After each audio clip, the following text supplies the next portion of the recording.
Let's talk about puppy bedding in their crate. Do not do this.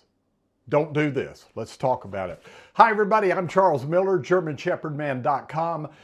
21 million views on YouTube, 37,000 followers on Facebook, and we're going to talk about why I'm telling you do not put this comfortable, fluffy bedding in your German Shepherd puppy's crate yet.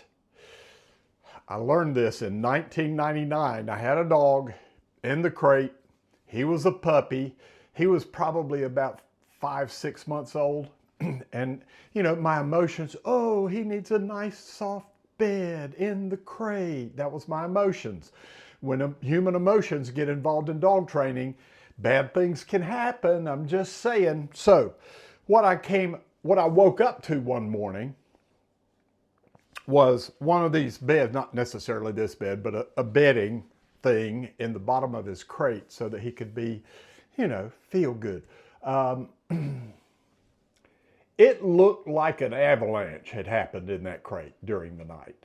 He had torn that thing up and all that white filling, it was everywhere.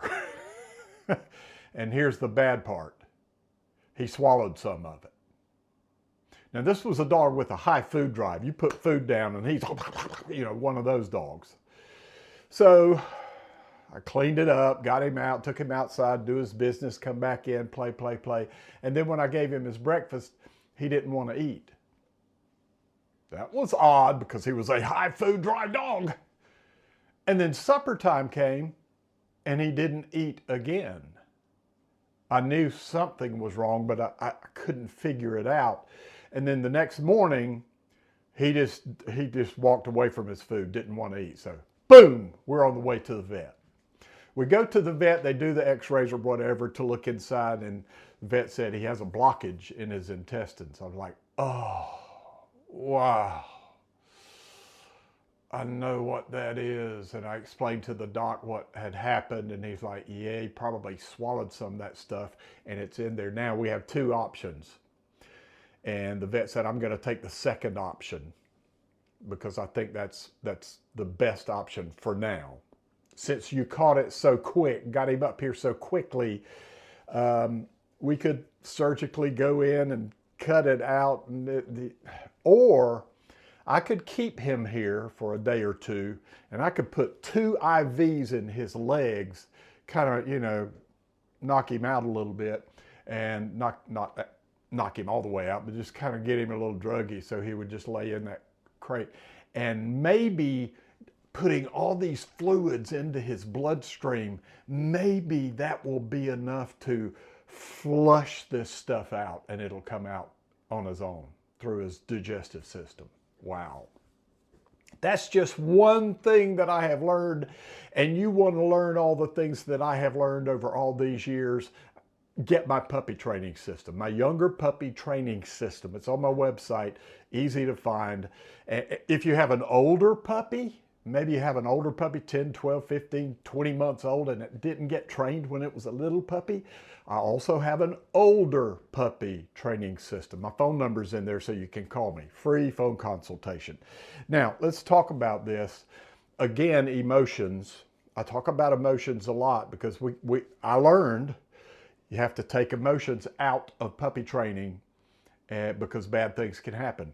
I did emotions, bad things happened, vet bill came, but the dog survived and it was great, and he was a fabulous animal.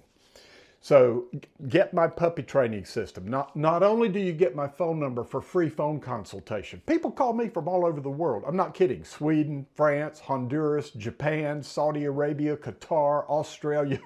People call Canada. People call me from all over the place because I want to help. I want to help you free. I had marketers say, you could charge per minute for that. I said, you don't understand. I want these people to call if they have questions, and if I can answer them, if I can help them, I'm helping their dog. Speaking of helping their dog, part of the proceeds from all of my courses, I have over 2,000 students, part of the proceeds go to no-kill German Shepherd rescue shelters around the country here in the United States. We are making a difference. I haven't talked about that in the years past, but I have donated thousands of dollars to these no-kill German Shepherd rescue shelters. It's a big deal. They have a very difficult job, and we need to support them. So by turning yourself into a hero, you want to be your puppy's hero. You want to know to do all the right things so that you don't have problems come up. There are a lot of potential problems, and if you know how to avoid problems when raising up your German Shepherd puppy or your older German Shepherd puppy, wow, avoiding problems is a great thing. And we're helping these rescue shelters. Man, awesome. So do that.